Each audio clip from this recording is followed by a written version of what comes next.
gran storia del Paciana, la me porta in Val Brembana, dove il Pacilla e il Robin Hood, che le salta su del put, e per fa beneficenza, le robama con coscienza, doma che i piedi quattri, polche date tai buoni. Era te balurcia in Francia, con la gran rivoluzione, ai sciorasti ed arroganza, i gataia sul crapù, o il paci e la somma nera in valla al diente alla bandera, perché chi porta la so cruz e i pelmai al Salaus.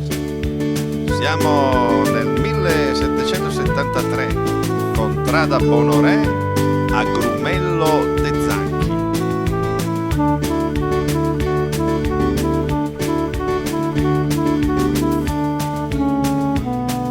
Sur Grumel vi si apposcant, al bel monto il nos brigant, le sicura al falo ster, prima di otter proc mester, per la storia che la vera, è un avanzo de galera, e sul code sta canaia, sento ei secchi dettaglia, al porta sempre indosso, tu cortei pistole job, a incontrare s'estremia, da denunciare la biancheria, una ghegna de demone, ma che macio scultidone, i gafacci l'identikit, al befo che il par sculpit.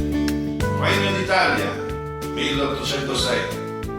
Il commissario d'alta polizia, avviso, premuroso il governo di assicurare gli abitanti della Valle Brembana dalle concussioni e violenze del famoso brigante Vincenzo Pacchiana, detto Bacini di Boscante, mi ordina di pubblicare una taglia sulla di lui in persona e di promettere 100 zecchini a quelli che lo dassero vivo nelle forze e 60 zecchini a chi lo dasse morto. Seguono i di lui connotati.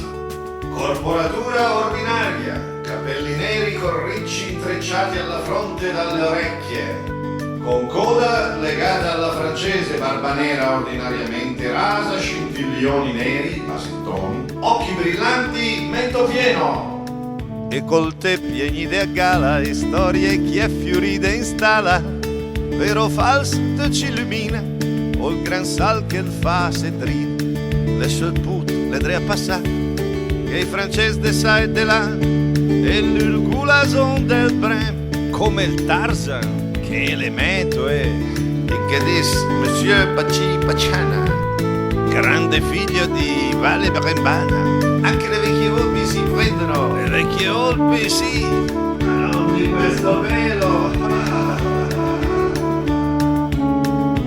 Di gran storia i Betamal, alle tragico final, se setà del nostro Signor, è una miso traditur. Dopo mor la sua memoria l'è finita in tanta gloria, e il padrone la Val Brembana le ammolò il Pacin Pacciana.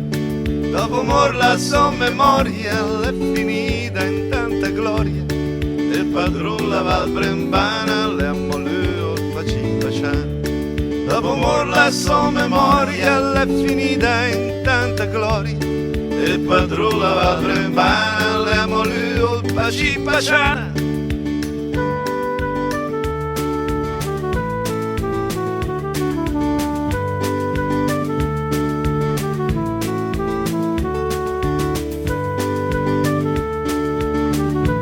La sua testa venne esposta sotto la ghigliottina alla Fara. Correva l'anno 1806, agosto.